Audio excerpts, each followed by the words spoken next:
This part will be about culture. And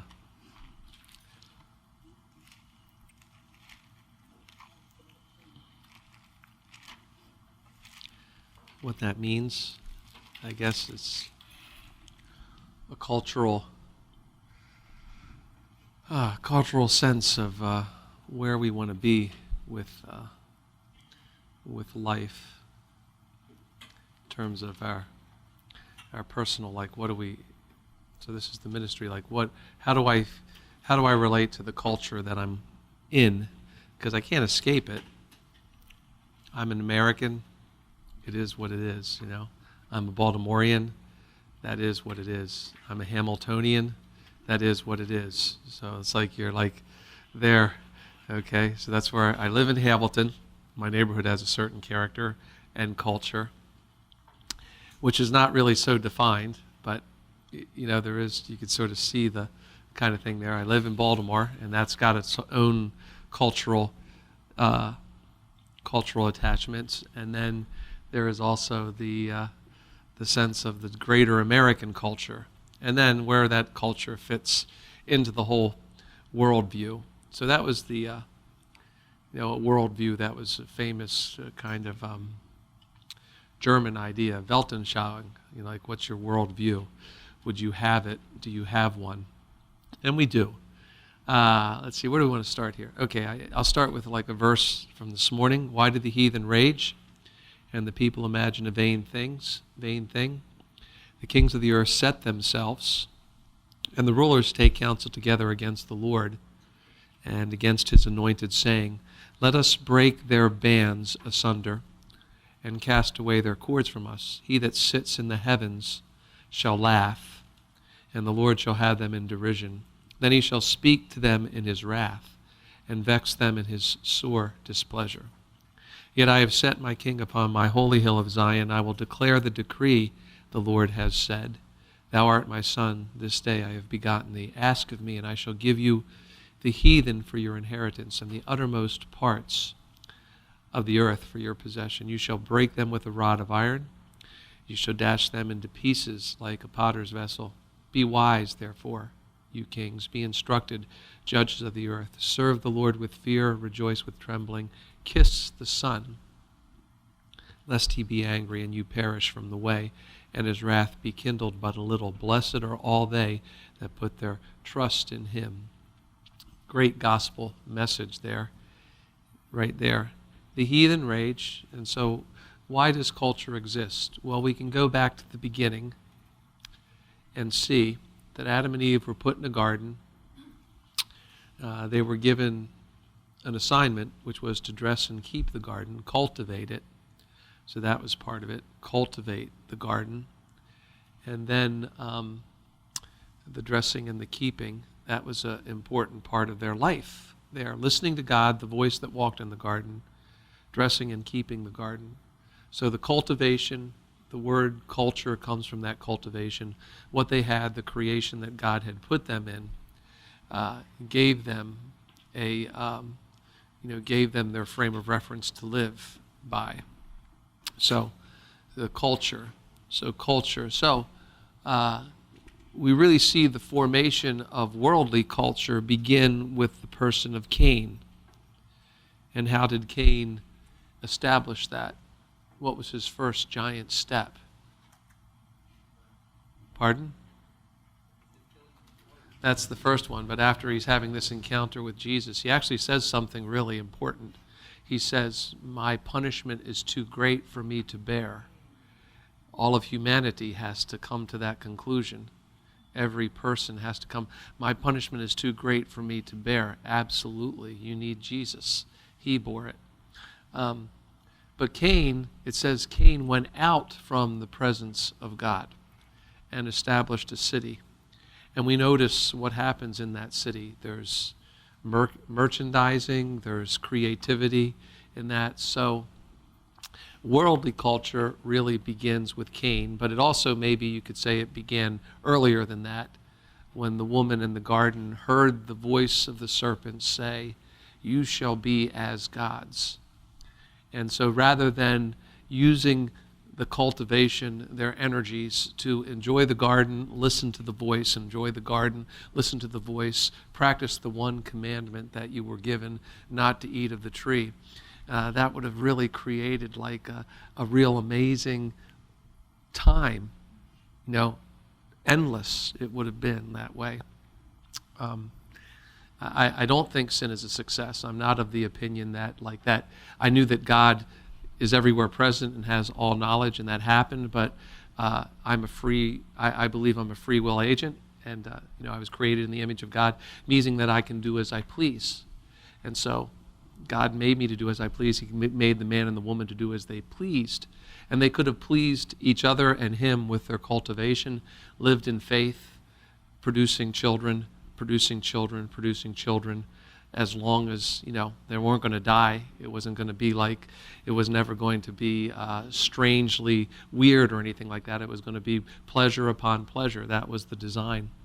But we see that very quickly everything deteriorated, and Cain went out from the presence of God and created community without the presence of God. It's not good for man to be alone. God made community out of the rib of the woman. Be fruitful and multiply. That's his instruction. So, you got this beautiful place. Everything is yours. There's no pain. There's no death. There's only pleasure. There's my voice. There's only this one thing. And this is really just the test of trust. Do you believe what I'm saying to you? And of course, Eve entertained the idea that what God was saying to her wasn't the whole truth and nothing but the truth. It was the whole truth and everything.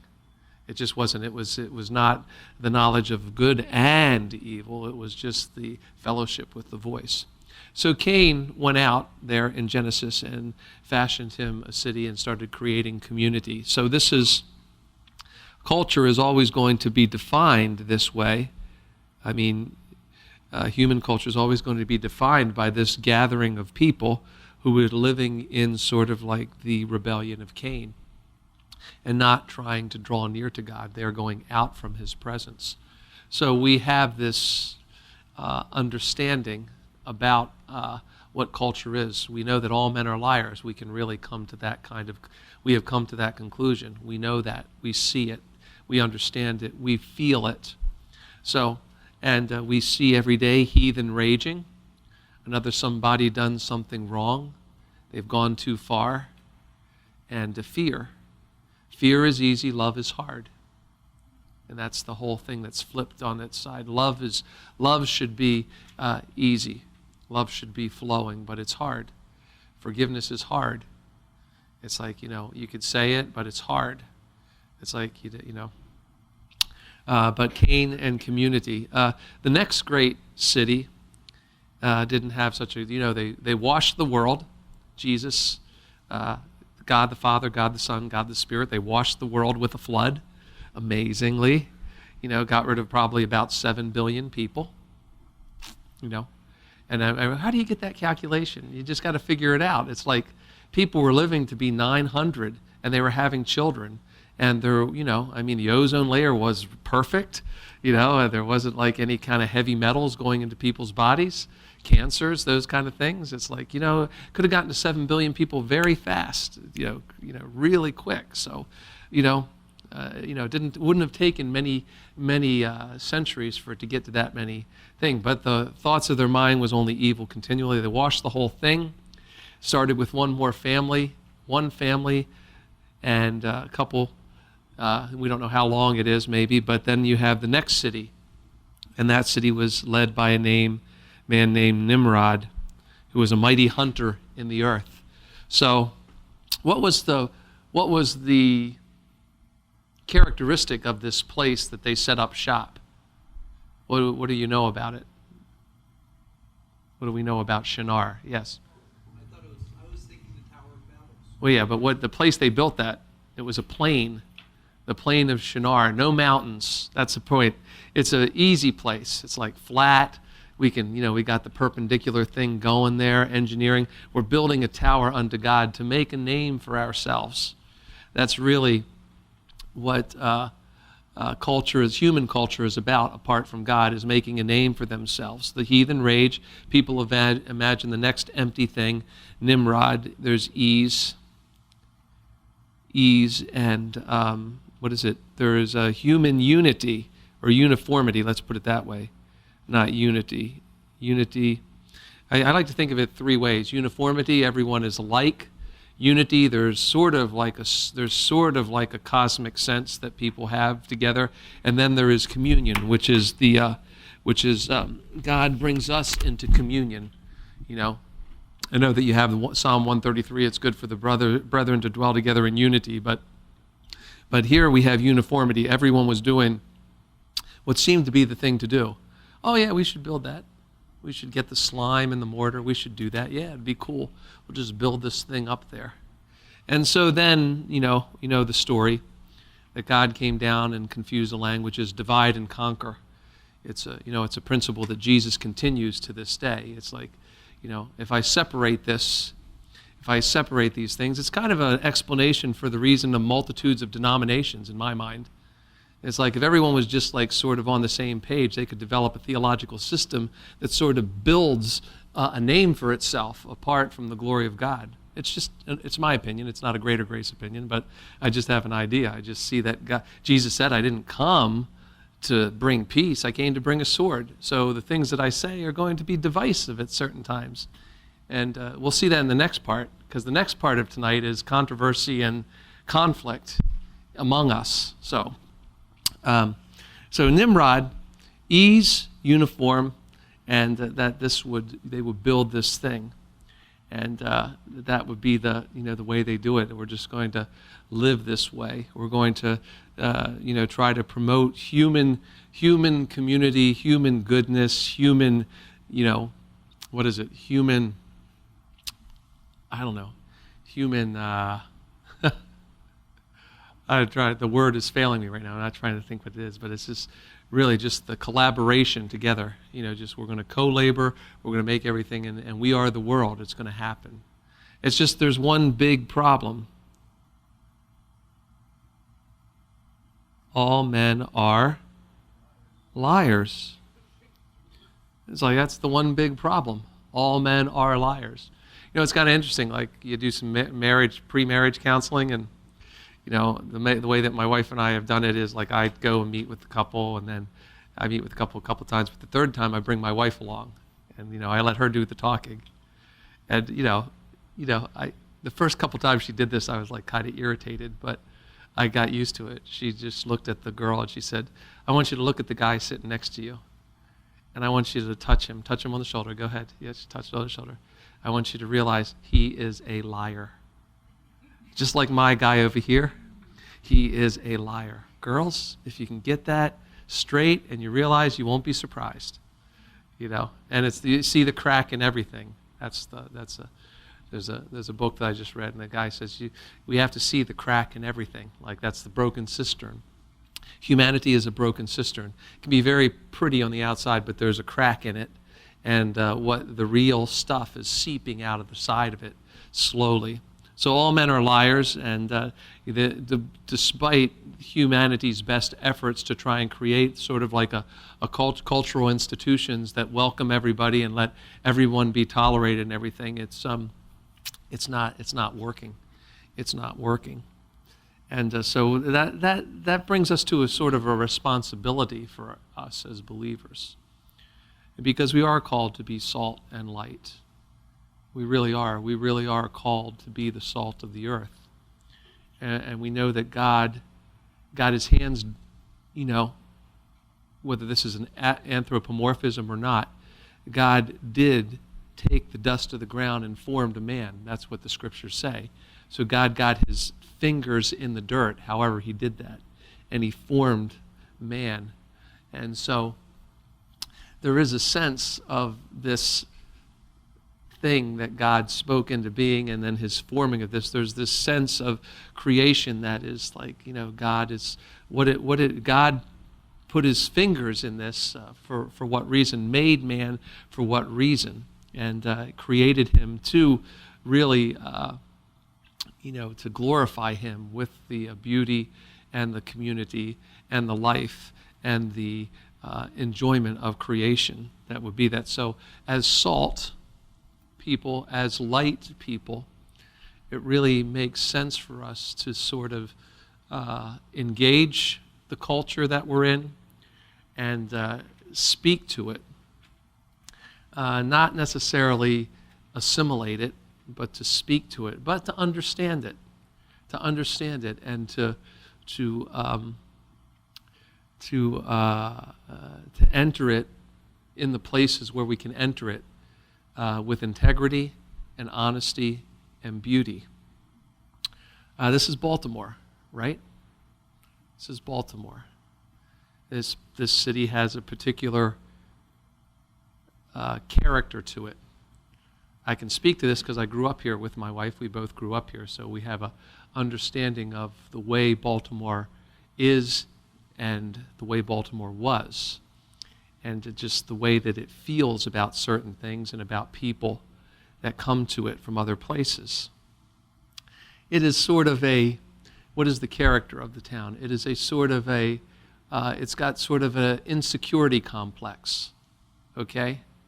Because 40 miles down the road, you have the capital of the free world, so to speak,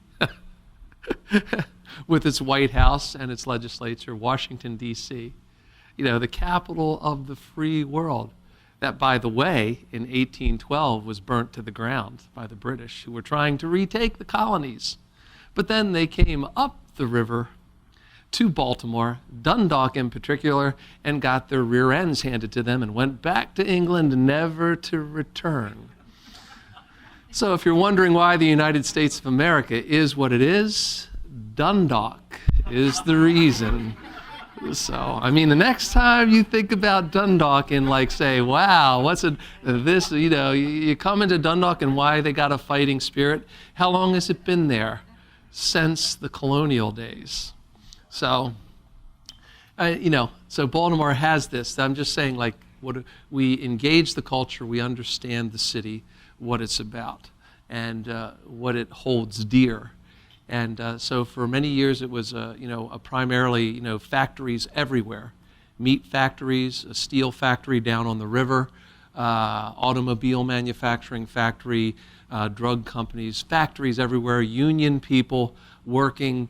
They graduate from high school, they go into a union job. Before they know it, they're making $30 an hour. They got great benefits.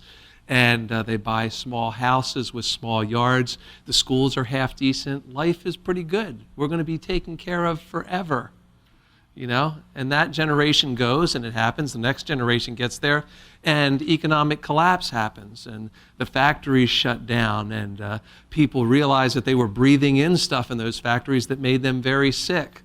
And so now you have a culture of what happened to me? What happened to all the promises? So you have Washington, D.C., you have New York City, and in between you have this place. It's called Baltimore. It's it was the 6th largest city in America, 1.6 million people at one point. Patchwork of communities. Wherever the Catholic Church was, Polish Catholic Church, there's the Poles. Lithuanian Catholic Church, the Lithuanians. Russian Orthodox Church, the Russians. The Czechs, they had their place down there. You go down Baltimore in a ghetto and you see this strange writing on the walls, and it's a Czech place, a Russian place. It happened. That's the culture there. So, Greater Grace World Outreach, known as the Bible Speaks, moves to Baltimore from New England. A small town in New England, where in the summer, the hot day was 80. They moved to Baltimore, and the first summer they're here, it's 97 every day. And we have what they call Cicada Summer. Every 17 years, these small little inelegant bugs with big red eyes, literally, and they can't fly very well, so they smack into your cars and populate, and they're there for about 6 weeks, and in the night they make noise. The people from New England who moved here thought they had died and gone to hell. It was hot, and there's red-eyed bugs smacking into you everywhere.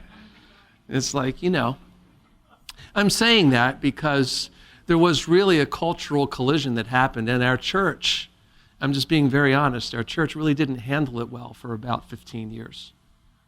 It really didn't. A lot of people came here, and they talked about the Red Sox and the Patriots from the pulpit, and this is a town of the Orioles and the Colts who got stolen in the middle of the night.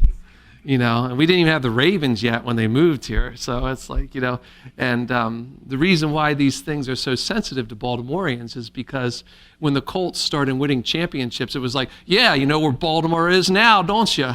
And that was like a big thing. Like Baltimore was no longer like just the ugly city. It was a city of champions because the Orioles won championships and the Colts won championships. And like when our church moved from Lenox to here, the engagement with the culture was messy. And, and it took a while for Baltimore people to warm up to it. We were a part of the church, and the adding Baltimore people didn't start happening for a while because we didn't really enter into the culture that was here. So, I can't, it was a big, huge transition for a lot of people. I can't imagine, they sent me home. I made the transition from big Baltimore to little Lenox, and that was a cultural transition for me. But, I was having children, and me and my wife, hey, this wouldn't be a bad place to raise children, the neighborhood is different than the ones we grew up in, and, but then they moved us back to our hometown. So we sort of understood that. But, other people, right? Pastor Lightsey, all the people that moved here, they could tell you the kind of story, but it was kind of interesting. And it was really hard, to get the connection. Eventually, it sort of started to sink in. They started doing some things. The Easter play was really one of the first major community outreaches to the city of Baltimore that began to take hold. So maybe it wasn't 15 years, but it was about a decade before we really started to gain traction in the culture of Baltimore. That Baltimore is our home. This is the place, and we want to bless the people. So it took a little bit of time. And so I just say that is because we have this responsibility as salt and light to sort of look at the culture, see what it is. Not, the loyalty factor that these people have. If if Baltimoreans don't receive outsiders very easily, but once they know that they can trust you and you have a measure of integrity, they are loyal. They will go down with the ship with you. That's the way, that's the sort of the salt of the soil of Baltimore that way. So I just lost my thing again. Come on, there we go. Okay, so I would just, so I'm just saying salt and light, we enter into the culture. What parts of the culture can we embrace? What can we receive? So, all right, so that's one thing. That's a primary cultural issue, and maybe it has affected Baltimore in a specific way, is the indignity of work. This is something that's in the culture at large right now. Indignity of work. Okay. Like the fact that you repair cars, the fact that you sweep the floors, those kind of things. It's not dignified in the way that it should be. It's a way that the church can approach the culture in a different way. When the Reformation happened, there were the landowners, there were the clergy, and then there was everyone else, pretty much. But you started to notice after the Reformation, and people started to read the Bible, people on all levels began to be able to read the Bible for themselves. In fact, that was Tyndale's primary motivation for translating the Bible into English, was that the plowboy would know as much of the scripture as the cleric or the priest. And he said, I want the plowboy to be singing the Psalms as he's working the fields. And the thing that you noticed after a couple of centuries after the Reformation, before the what is that period, the time called? What's Monet? He's a certain kind of artist. Impressionists, there you go. The Impressionists, after that era came, but in between that, you had these artists that really dignified the simple things that were happening. There's the Praying Hands by Albrecht Dürer. If you look at them, the knuckles are crooked. They have been this one of these most famous etchings. The knuckles are crooked. There's nothing. It's etched out in wood. But it's not like there's not a halo over the hands. The hands are not made perfectly. There's a busted knuckle and one of the fingers is crooked. It's like that, and those are praying hands. And you started to see this happen when people started to receive the Bible. They started to recognize their worth, that God loves me just as I am. And that was a great message. It's like, I don't need to go to this place and talk to this person and get an intermediary to God. I have God himself living inside of me, and I can talk to him. And I am plowing the fields and talking and singing with God. And so, Martin Luther, we owe a great debt to him because he sang great songs with a great big voice, and he had students sit around his table, and his wife would serve him. And he, even in the table talk, you can read him talking about the dignity of changing diapers. Martin Luther used to be a priest, never thought about getting married, let alone having a child, let alone changing a diaper.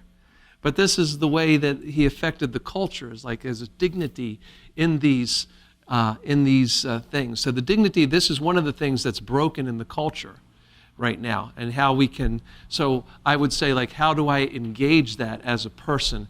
It's like I have lost people in my world on a regular basis, and those lost people are my mechanics. They fix my cars, and they are lost people. We've had lots of conversations about how good God is and how great a Savior he is. Guy drove me to get a registration, and he just pulled up the car short of his thing. He said, I want to ask you, is there hope for a guy like me? And the reason is, like, I just, like, I don't, the thing is, okay, yeah, but shouldn't, like, wouldn't it be much better to have a Christian mechanic? I don't think so. I'm sorry, I don't think so. I think I'm going to be salt in his life. I mean, it's just like, he does a good job, and you know what? He's cheaper than the Christian guy I used to go to. Sorry. I don't know where that is in the picture, and he does some things that catches me a break. Like, like I have old Volkswagen convertible, and like, it's like, I don't really want to put thousands of dollars to repair it. He says, hey, I'll tell you what, you got your little, what is it? The switch for the rear window defogger goes off. The switch is broken. He says, here, Steve, let me tell you, I got two options for you. He said, I could cannibalize this. I could take this from this old car and put it in. Cost $10. Take me 5 minutes. But if you want $120, I'll order a brand new one from the company. What do you want to do? I said, I'll take the $5 option, $10 option. It's like, yeah. He said, I thought you would, but he said, I got to tell you, this is what it is. So it's like, we have this kind of exchange with this kind of thing that's going on. I have lost people in my life. I do. And that's one of those things that I can be. There's like this whole, there's this big word that's out there now. It's called missional. It's like, I don't really like the word. It's like trying to say, like, if you are in another country, you're a missionary, but if you're at home, you're missional. And I'm like, it's like, it's just you're living life. But it is a word that's being used in theological circles to say how you can engage your community. And there's a book out there, 35 Ways to be Missional or something like that. And so I read it, and one of them is like, be regular at different places. Like, go to the same coffee shop, go to the same florist, go to the same automobile mechanic. And I'm doing this, and I'm thinking, hey, our church is missional.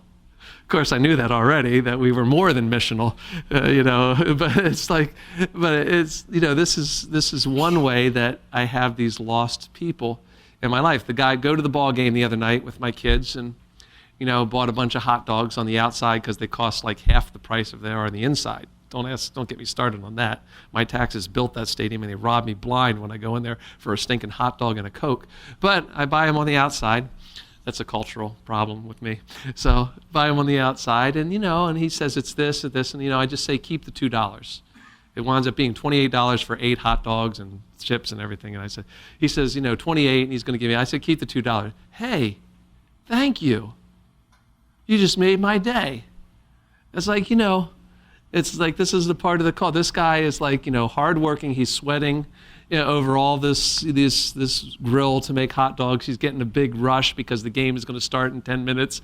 And, you just give him $2, and it's like, I'm affecting the culture with my life. It only cost me $2, and, a girl at Panera Bread the other day having trouble with her computer. It's all right, it's broken, a man made it. What? A man made your computer. Uh-huh. It's broken. Yeah. All people are broken. Oh. You're like trying, okay, how many, can I just drag you into this conversation a little bit more? It went a little bit farther, but not, But, she's, can you treat that person with dignity? I spent 5 years working at Burger King when I was in college. It was kind of interesting.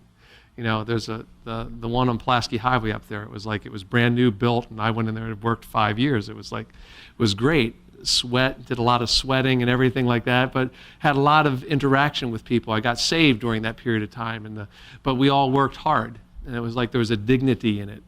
And now I talk to people and, like, why would I want to work at Burger King? I'm like, because they pay you?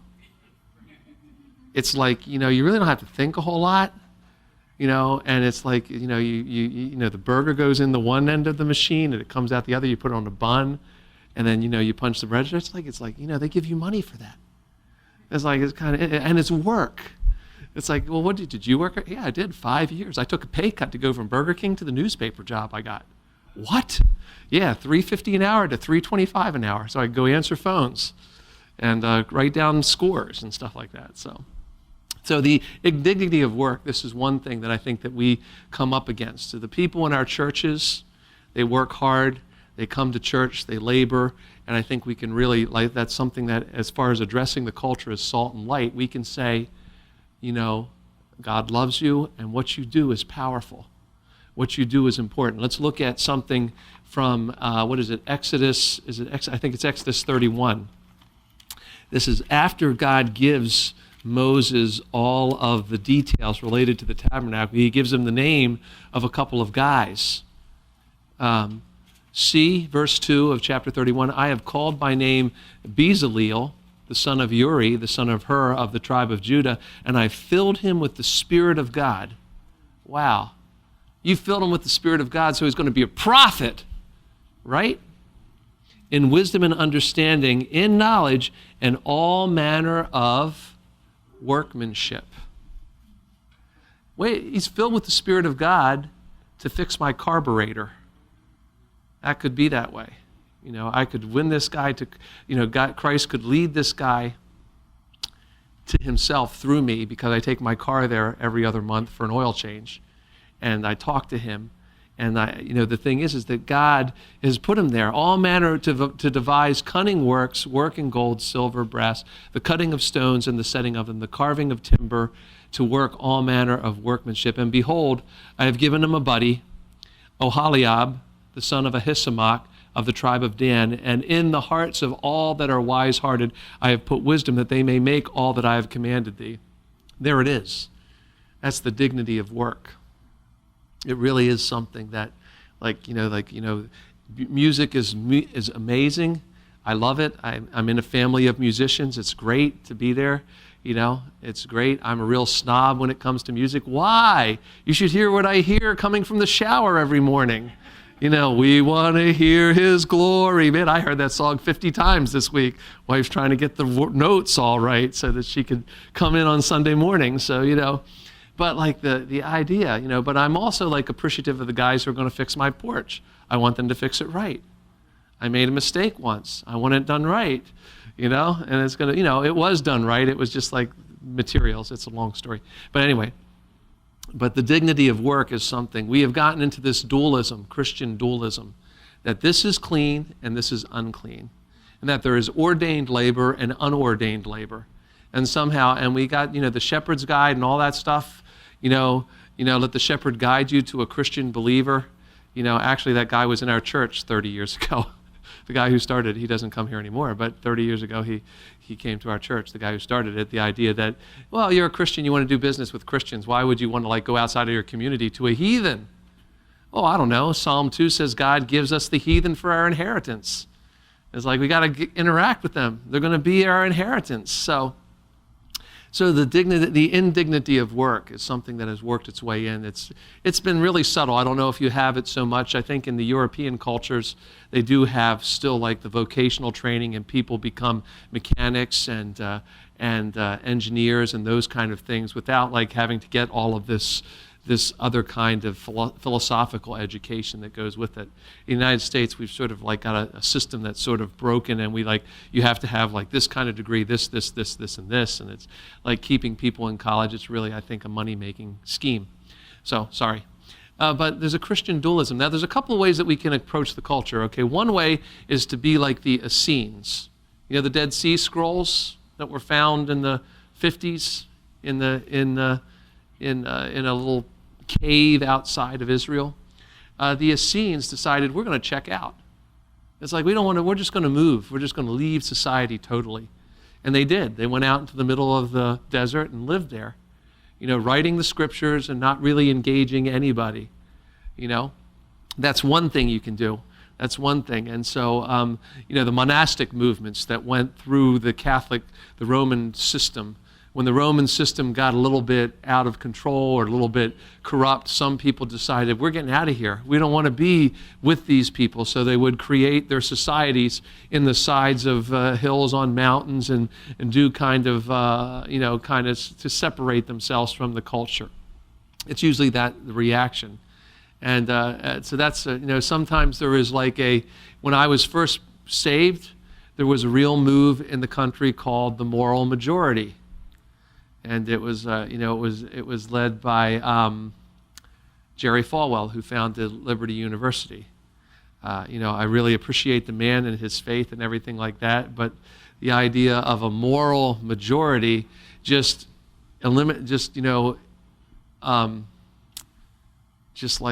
doesn't recognize what the Scripture says, which is that all men are liars, right? And it was like, I wrestled with that because I was just newly saved, and I'm a journalist. I'm studying to be a journalist. I'm reading a lot of things, and I'm reading about this idea that Christians should rise up and claim the political culture for themselves.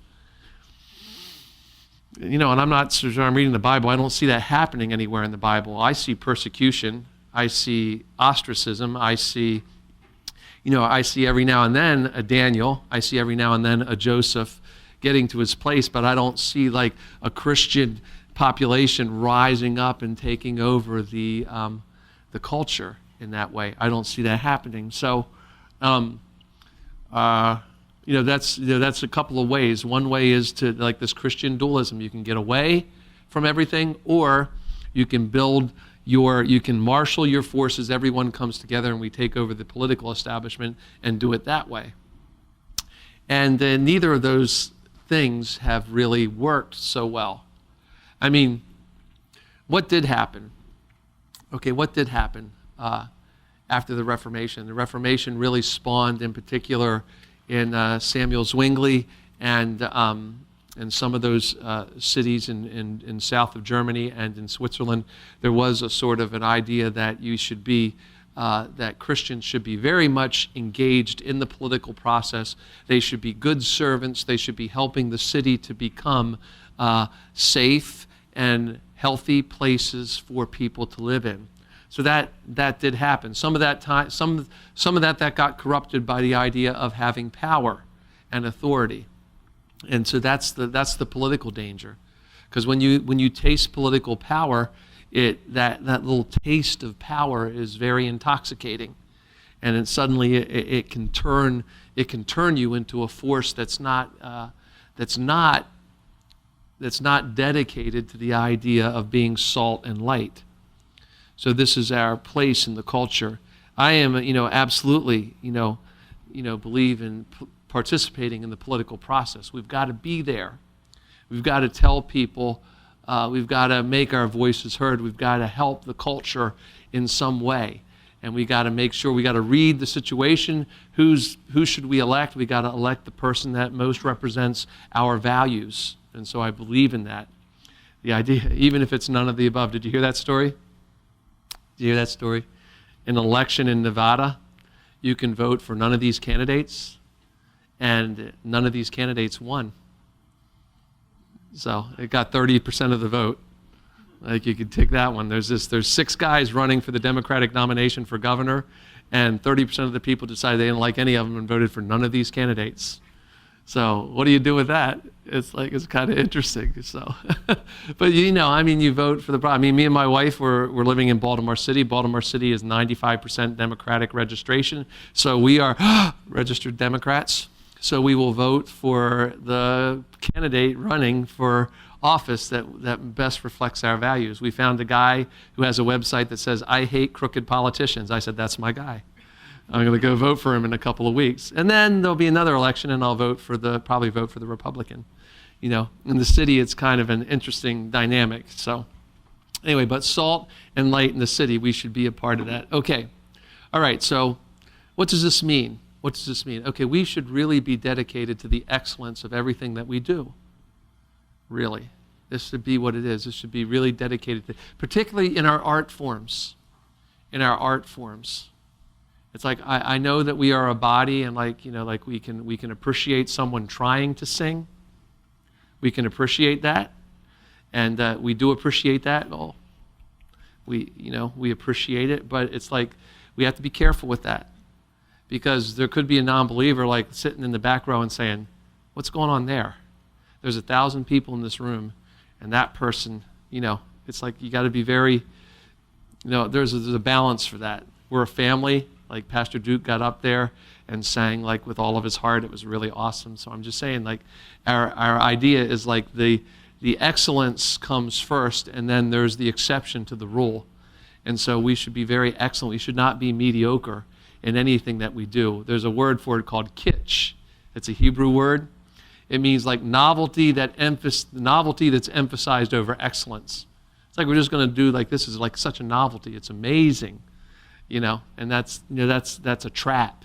It's a trap. It's not really edifying to a person who would come into your church that may not have any idea what church life is about, and they're listening to something mediocre, and they're saying, what's going on here?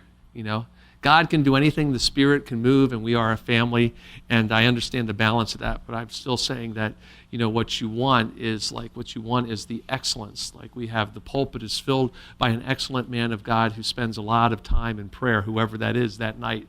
And we know that he knows the Scripture. We know that he has an intensity about him. We know that when people listen to all of us should be about that. So the salt and light that we have. So there shouldn't be like this is, Christian, just slap a Christian label on it, even though it's sort of a novelty and mediocre. It shouldn't be about that. So who are some people who have really done a great job of affecting the culture? Bach, Johann Sebastian Bach. People play in the symphony halls all around. They'll listen to that. Atheists sit through cantatas all the time. Bach, Rembrandt, Rembrandt, the writing. Rembrandt really dignified the simple. There's paintings of simple people doing things, and he would look at those people, and he was just a real great student of the Bible. When you look at his Bible pictures, you get a sense that, that was what Jeremiah really was. I feel that is Jeremiah. There's a painting of Jeremiah that's just like sort of, he's just so discouraged by what's happening to Jerusalem. And so there was an excellence about him. Rembrandt. Writers, we have J.R. Tolkien. You've watched all the Lord of the Rings and everything. There's a very redemptive thread through that. And just the whole picture of Smeagol, my precious, having something so selfish that you would kill for it and it would just cause you to implode on something. That's just a very dynamic picture of the depravity of man. Don't you think? When you think about that, and he gets pitched into the fire at the end of one of the movies. I'm sorry. Some of you may not have watched it. But it's just like, my precious, this ring of power, just causes him to implode on himself. And then there's today, who would be that? There's I just want to tell you, this is like a great story. Wynton Marsalis, I don't know if you know who that is. If you love jazz, you know who Wynton Marsalis is. And 1993, his septet, 7-piece orchestra, put together this 2 CD set on a church service. It's called In This House on This Morning. And it goes through an African-American church service, and it is awesome. There is in the sweet embrace of the Spirit, it's the saxophone preaches for 25 minutes. It's like they talk about the Father, the Son, and the Holy Ghost. I mean, okay, that's we know Holy Spirit, but it's like in the sweet embrace the Spirit. And it's like there's no words in it, but it's just this jazz thing, and it's just like this. Now, a few years ago, Wynton Marsalis came to the Meyerhoff, and my son is a jazz saxophone player, and he wanted to go, so we went. And we went into, there was 2 or 3 of my son's friends with us. After the show, Wynton Marsalis invited us back into his dressing room and let the kids play their instruments for him. I'm like this is like amazing. This is like me, it's like in my old days, it would be like me being invited to the Beatles dressing room. These jazz kids are like, wow, we're playing for Wynton Marsalis. And so they get done, and he turns around and he says, when you get lost about your music, he said, you got to go back to the church. He said, because that's where our music comes from. It's like, so you have this, and if you like jazz and you listen to him play trumpet, it's like pretty awesome. So that's a way of being involved in the culture. Okay, so Bible Christians should possess this, a healthy sense of the goodness of God's material creation. Okay? God created everything that he created for good. And the read of Genesis will provide us an understanding of that. We should be people of joy and humor and gentleness and good taste. We really should be people of good taste and true wisdom. That's the way. Now, who's the best example of this in the Bible? It really is the Apostle Paul.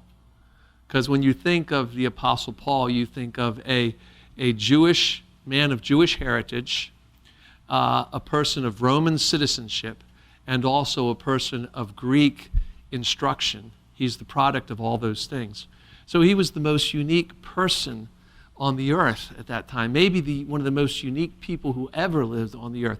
There was no one who had these threads of natural threads of understanding of the Jewish Old Testament, the law, the Greek manner of rhetoric and philosophy, and then also an understanding of the legal standing he had as a citizen. He used all of it to touch the culture that he touched as he wandered through and traveled across. He used the email of the day. The Roman letter system is like, I'm going to write a letter to that group of people. I'm going to write this letter to that group of people. I may be in jail, but I can connect. Connecting without Facebook or texting. It's amazing. Paul did it. He used the culture for his ministry and to share the truth that we now have powerfully understood. So when you read Acts 17, it's really one of the most great demonstrations of how we should be in the culture that we live in. He's wandering through Athens, and he's looking at the monuments there. Now, he's not going to assimilate himself into this intellectual kind of society where all the people are coming there to learn the new thing. He's not going to add the new thing to all the other new things. I mean, he's walking around the city. He's seeing the monuments. He's watching the sacrificial altars to all of these gods, and he's brokenhearted. It's like we know the idols of our cities. We know them. For Baltimore, it's like somebody getting a great job at Johns Hopkins could be an idol. My wife has a great job at Johns Hopkins. It enables me to work here, and that's awesome, but we can't let that become an idol. There could be idols. There's idols of our city, and we have to figure out what those are. There are things that people are supplanting for God. I mean, we as Christians, we could also erect some form of idolatry in the way we do things and say, this is the only way it can be done. If it's not done this way, then it's not done the right way. And you can get that way. Different Christian groups, they grab hold of something, and if it's not this way, it doesn't matter at all. So Paul is brokenhearted. He senses the darkness throughout the city of Athens, but then he sees something. He sees the crack in their life. He sees the crevice that he can plant a seed in, and it is in that altar to the unknown God. And he is going to speak to the philosophers. He's going to speak on their level. He's going to use their language. You notice this, if you read the sermons of Paul that are in the book of Acts, this sermon does not mention anything about the Hebrew Scriptures. Paul quotes one of the Greek poets. Paul talks about the whole concept of God, them being children of God, everyone being children of God and enjoying the sun and the earth. He has a whole, he's totally focused in on bringing these people to the sense of the resurrection, but he's got them leaning into the punch with his understanding of their culture. He wandered about the city. It affected him. It didn't affect him to the point where, wow, if I could just do this, I just put a little monument up, Jesus, they'd all come, and then I could just preach the gospel. Is that the way? No. Paul is going to say there's an empty monument over there that has no image on it, and that's the God I want to present to you. It's not the God of the imagery that you see. It's this kind of God. And so, he had an observation, a discernment. He saw the contradictions, and he showed them, and he knew how to. So it could be that in our interaction with the cultures that we have, we just want to make sure that we understand the usefulness of some of it. Like music is going to be this way. I'm just going to address that right now. It's going to be this way. It's always been that way. The next generation invents its music. It happens. I mean, when we were first believers, there was no Christian radio stations. I mean, there was. I worked for one, but it was like a different kind of thing. They had mostly preaching program. There wasn't like Christian contemporary music. It was like, a guy just opened the Bible, had a little guitar, 3 chords and the truth, and that was pretty much it. Don Francisco and Michael Card and these guys, back then. Honey Tree, she was the woman, right? Some of you remember those songs. Every now and then you don't know it, but you're hearing some of those songs sung on our church. But it was, now it seems like we've got like people come to our churches having listened to a whole worship service on their way, because the Christian music is like on the thing, positive hits. Those kind of things are like, that's a part of the culture. So where are we? There could be some pagan theology, that's in our city and in our culture that we're allowing to like sort of penetrate our frame of reference and present it. It's like, because we want to, so there are certain sinful systems, and it's our job to really unveil them in our communities. We want to look for those. In our Christian community first, the house of God, we begin at the house of God. What do we let in? What do we allow? Where do we go with that? That's a big thing. How do we address the culture? How do we make people who aren't like really Bible-oriented receive the message? That's a big thing that we want to do. But the best way to address this, I think, is to be excellent about it all. Mediocrity is gone. Excellence in it is in. We are salt and light. And the kind of cultural transformation is not like we're raising up a totally Christian society, because we know the Bible says that won't happen.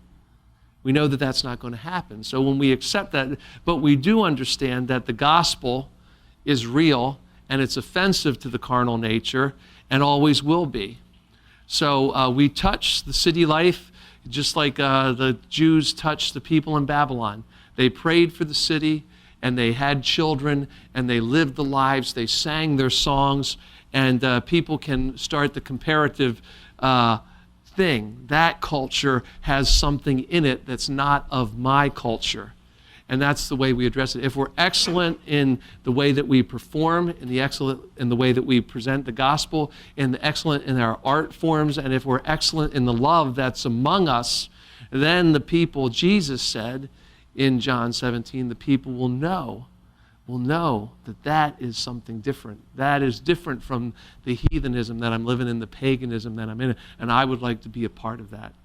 And so we embrace the people that we're with, we connect with them, and we allow our ministry and our life to really like take hold that way. And people talk to us, they understand us, and it becomes something powerfully transformative in the cities and neighborhoods that we're in. All right, so I'm going to shut up right now and give you 15 minutes, 10 minutes. We'll say 10, but I know you take 15. So I'm going to aim to start by quarter of for the last part of this, okay? Thank you.